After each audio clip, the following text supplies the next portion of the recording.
Cordiais e fraternas saudações a tantos quantos estiverem acompanhando este vídeo que estou gravando. Gostaria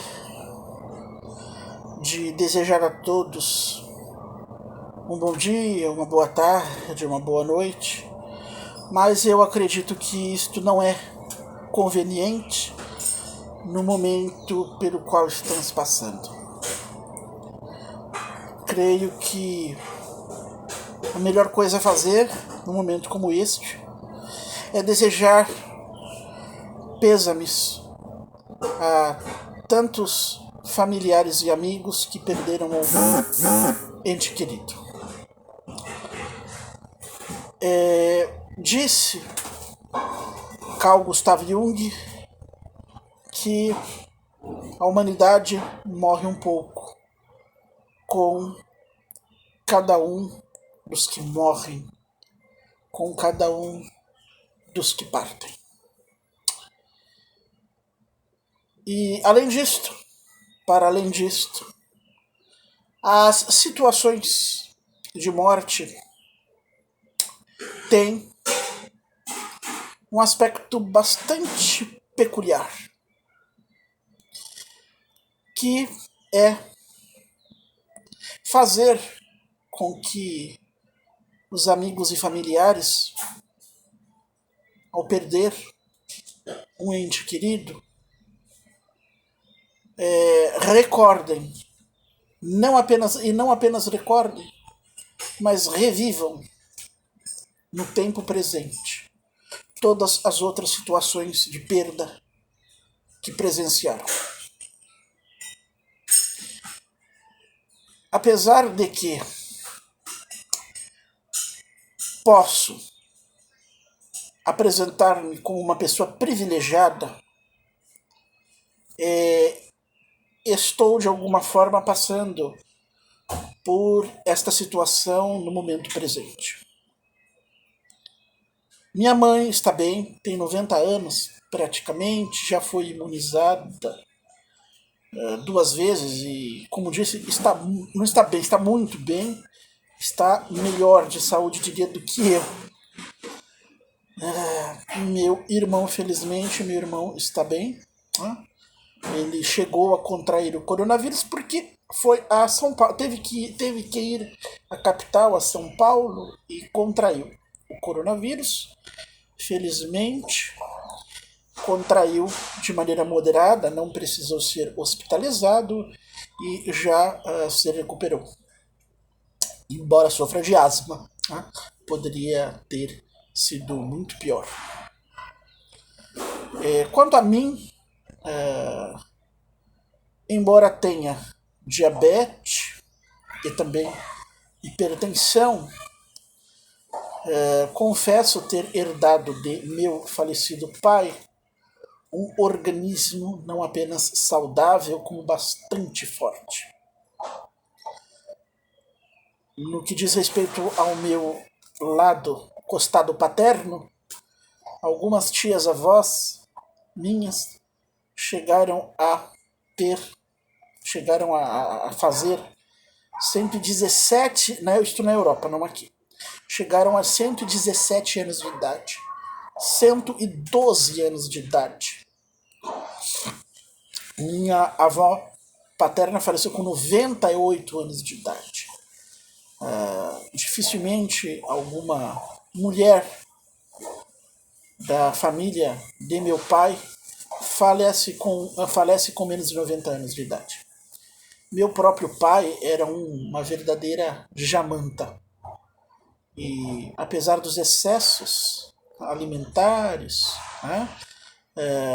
consumo excessivo de gordura, fritura, chegou aos 82 anos de idade sem jamais ter ido ao médico. Meu pai só foi ao médico para morrer. Morreu de um infarto fulminante. Eu acredito que se não fosse um infarto estaria vivo até hoje, com seus 100 anos de idade. 101 anos de idade. Era um homem muito saudável, muito resistente. E eu tive a sorte de herdar a sua saúde e a sua resistência. Então eu também estou razoavelmente bem e protegido. Infelizmente, não posso falar o mesmo sobre alguns dos meus entes queridos, dos meus amigos, dos meus companheiros de trabalho e cidadãos, artistas, intelectuais que tanto admirava. Tivemos a morte da inesquecível Nissete Bruno, tivemos a perda desta grande voz que foi o Agnaldo Timóteo, agora tivemos também a morte de Alfredo Bose, que são perdas irreparáveis para a cultura, a intelectualidade e a cultura brasileiras. Apenas por eles. Né? Creio que valeria ter fechado as fronteiras do país no primeiro instante que a China noticiou a existência do coronavírus. O que efetivamente não foi feito. Não foi feito. E iniciado a imunização antes do momento em que foi iniciada pelo governo federal. Como disse, eu não tenho a possibilidade ou a felicidade de preservar os meus amigos, meus companheiros de trabalho, etc. E estou mais uma vez com a saúde fragilizada, porque estou revivendo este pesadelo, que é a perda. Esta experiência de morte, pela qual passei 3 vezes na vida e creio que estou próximo a passar pela 4ª vez, talvez hoje ou amanhã. Primeiro perdi uma das minhas madrinhas, eu tive 2 madrinhas. Perdi minha madrinha quando tinha 10 anos de idade. Com 10 anos de idade não dá para sentir muito, porque o convívio é pouco, 10 anos, e nós não entendemos ainda muito bem as coisas, por mais precoces que sejamos. Então, eu lembro que no momento a ficha não caiu quando eu tinha 10 anos, mas conforme eu fui crescendo, eu fui, ano após ano, percebendo a falta que a minha madrinha fazia na minha vida. Porque era uma pessoa extraordinária, um ser humano extraordinário, magnífico. E mesmo após 35 anos da sua morte, é curioso. A saudade, ao invés de diminuir, aumenta. E depois passei por 2 outros grandes baques. Não foi a morte do meu pai. Papai e eu não nos relacionávamos bem. Durante toda a minha adolescência, e nós tivemos conflitos. Foi uma relação muito conflituosa. Papai tinha uma mentalidade, claro, mais madura, né? Muito mais madura. Meu pai era muito mais velho do que eu. Quando eu nasci, meu pai tinha 55 anos. Então, quando ele morreu, eu tinha 28. E, portanto, nossa convivência foi muito problemática, muito conflituosa, desde a minha adolescência. Então, nós não nos relacionávamos bem. Não me culpabilizo, e menos ainda culpo a ele. Né? Tudo isso deveu-se às circunstâncias. Né? A minha inexperiência, a minha imaturidade. Né? E hoje eu percebo o quanto meu pai era um homem magnífico, inteligente, maduro, né? Formidável, o quanto fez por mim, mas naquele momento eu não podia pensar como penso hoje. E não senti tanto a sua perda quando ele faleceu, curioso. Eu acho que senti mais a morte dos meus cães, os quais eu era extraordinariamente apegado. De fato, as mortes dos meus cães foram um grande baque. Além da morte dos cães, perdi minha tia, há uns 10 anos atrás, que como a minha madrinha e a minha babá eram espécies de segundas mães, como dizem. Né?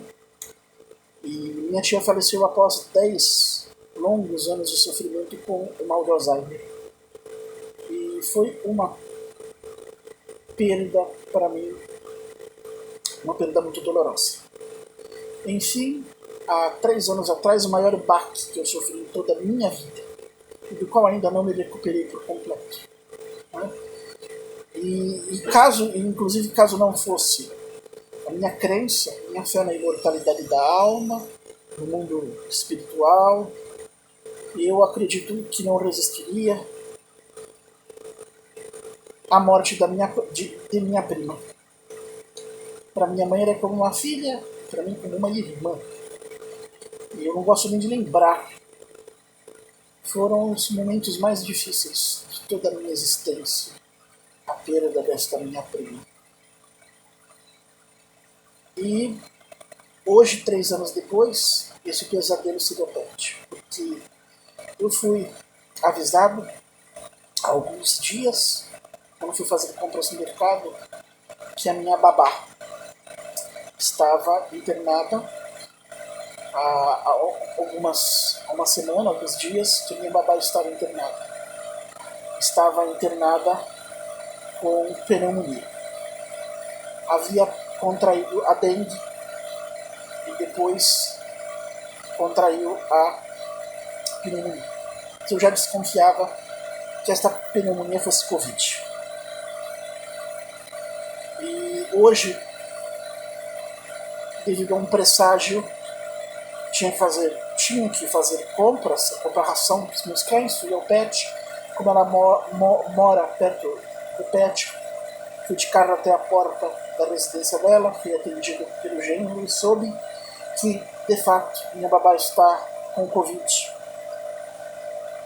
Está em coma induzido, está entubada e desenganada pela equipe médica.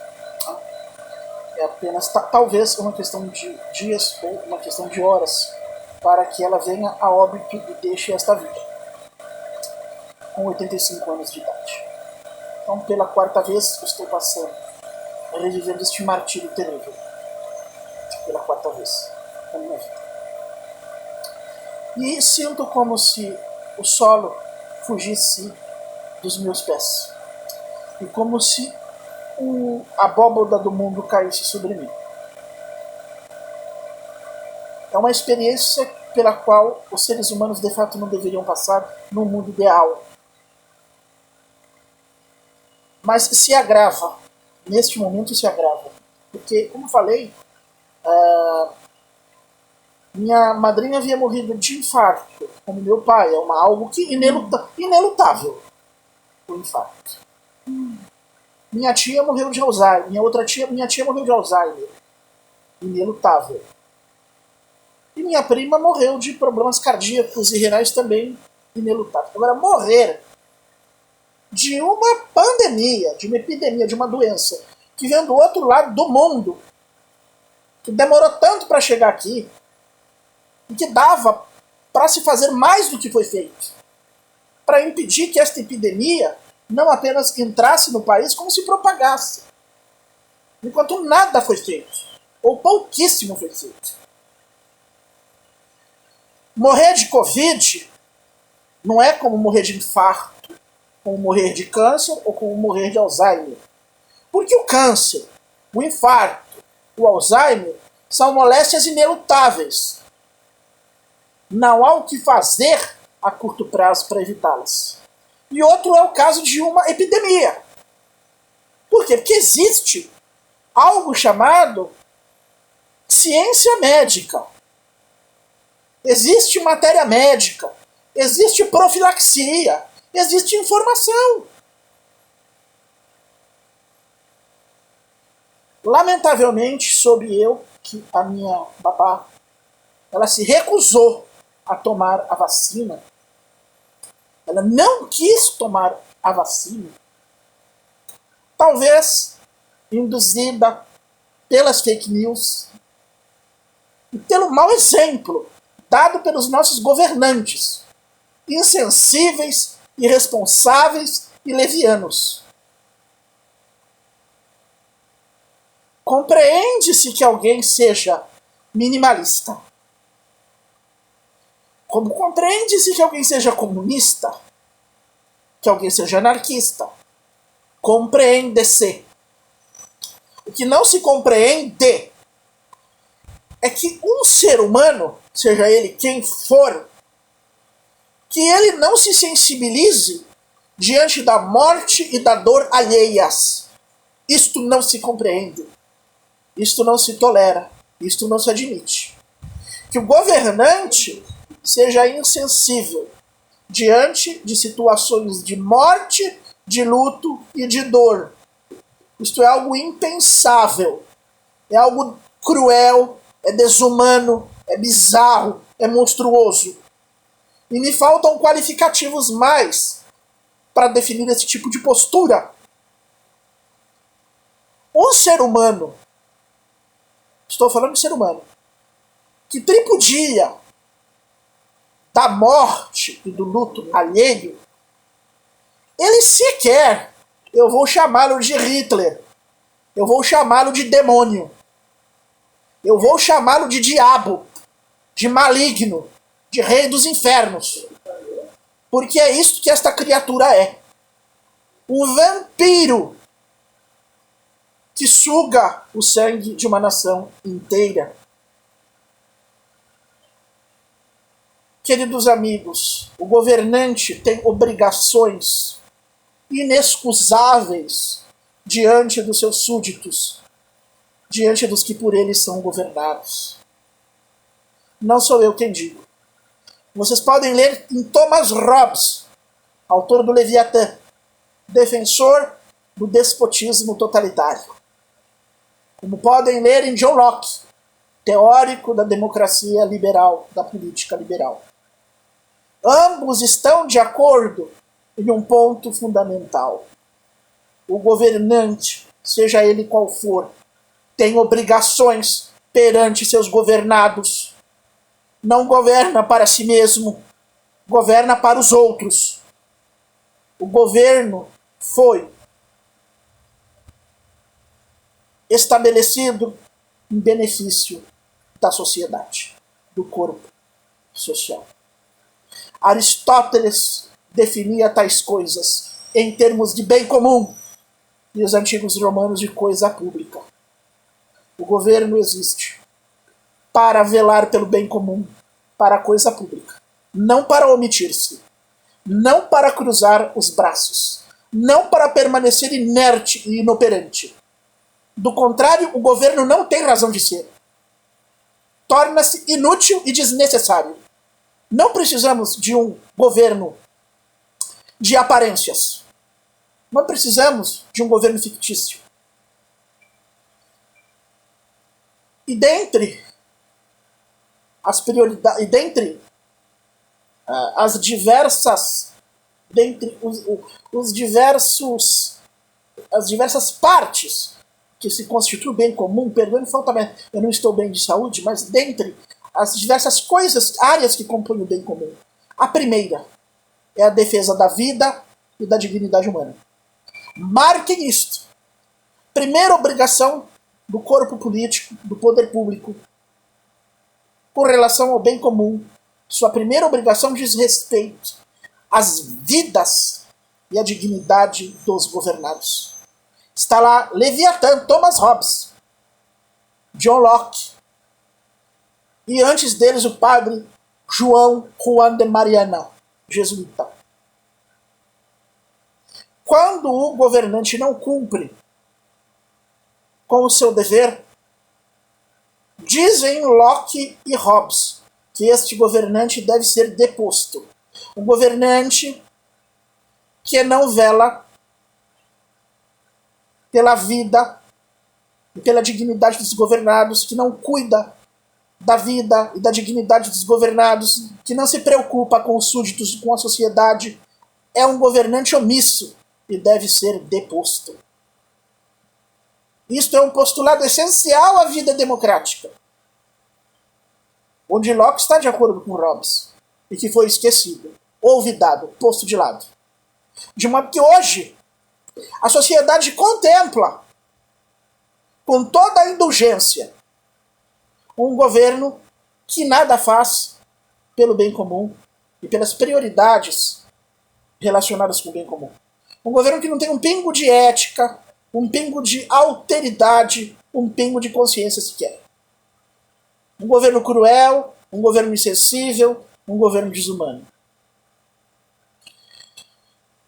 Pautado nestas razões, nestes motivos, eu gostaria, neste momento de dor, em que tem um ente querido agonizando no hospital, de parabenizar o STF, de aplaudir de pé, se possível, os ministros do STF. O presidente do STF, ministro Luiz Fux, por esta atitude não apenas democrática, mas principalmente humana, que é exigir do corpo político, exigir dos senadores, dos deputados e do Congresso, sob a pena de serem cúmplices de genocídio, de instaurarem uma CPI e investigarem este governo omisso, inativo, inoperante, inútil, cruel e desumano. De instaurarem uma CPI e averiguarem por que este governo não vacinou seu povo antes. Por que não iniciou as campanhas de vacina? Por que não se preocupou em trazer vacinas e insumos para o Brasil? Em adquirir aparelhos, em dar exemplo para as pessoas, apoiar o isolamento social. Mas as pessoas precisam trabalhar porque este governo minimalista não lhes paga subsídios. Mas eu não tenho com que viver. Não é com o prefeito que você tem que reclamar, nem com o governador João Dória. E não estou defendendo porque não gosto dele. Você tem que reclamar com o presidente que você elegeu. Com esse torpe, irresponsável, louco, terrorista e genocida. É com ele que você tem que reclamar. Porque cabe ao governo federal pagar subsídios dignos aos trabalhadores, aos assalariados, para que eles não saiam às ruas, para que não andem, para que não vaguem, para que se isolem e evitem o contágio. Isso se chama profilaxia. Isto salva vidas. E se fosse feito, salvaria milhares de vidas humanas. E qual o resultado de nada disso ter sido feito? 4.000 mortes ao dia. Quase 500 mil de cadáveres. Ai, meu Deus, qualquer hora a polícia... E de famílias e familiares enlutados. Tu fica... Isto é vergonhoso. Tu não fala. Isto é absurdo. Isto é monstruoso. Isto é bizarro. Isto é um crime contra a humanidade. Ai, meu Deus. É a atitude digna de um Nero, de um Calígula, de um Hitler. Inimigo da humanidade. Carrasco do povo. Que não merece um pingo de respeito. A quantos mortos devemos chegar por dia? Para que você se convença disso. Você que é cúmplice deste governo. Precisaremos de quantos mortos por dia? 5.000? 10.000? 20.000? Bastarão ou será pouco? Quantos mais precisarão morrer neste país? 1 milhão? 2 milhões? 5 milhões? 20 milhões? E vai ser pouco? Lamento. Mas se você partilha de tudo isto, você é egoísta. Você é cruel, você é desumano, você é cúmplice. Estou com meu estômago destruído, minha saúde destruída. Mas eu não vou me omitir. Nem com o pé na cova. Nem a dar o último suspiro, eu não vou me omitir. Como fizeram aqueles que viveram na Alemanha hitlerista. Obriga-me a minha consciência. Minha consciência de ser humano. Minha consciência de educador. Minha consciência de homem religioso e devoto. Minha consciência de cristão. Aliás, cristão católico ortodoxo. Não de outro tipo. Obriga a minha consciência vir a público. Não apenas desabafar. Estou com uma pessoa querida agonizando no hospital. A minha babá está lá agonizando, ela vai morrer. E eu vou reviver tudo isso de novo. Essa sequência de mortes, 3, 4 mortes que vivi na minha existência. Eu vou reviver tudo isso de novo. Então eu gostaria de dizer como Émile Zola, eu acuso o presidente deste país, o falso Messias Jair Bolsonaro, eu o acuso de omissão, eu o acuso de inação, eu o acuso de crime, assassinato e terrorismo, a ele e a esse fariseu imundo, a esse demagogo religioso, esta peste verme chamado Silas Malafaia, presidente do presidente, do qual Bolsonaro não passa uma marionete, governado por esses maníacos, fundamentalistas, fanáticos, doidos, delirantes. E eu não vou me calar. Eu não vou calar a boca, não vou emudecer, não vou silenciar, não vou partilhar desta culpa. Carreguem vocês esse sangue e essa culpa. Que caia o sangue em cima das cabeças de vocês. E que vocês respondam. Existe um Deus. Existe um ser supremo, uma consciência suprema. E aguardem, porque vocês vão, um a um, comparecer diante deste ser para ser julgados pelas suas ações, pelos seus crimes, pelos seus pecados.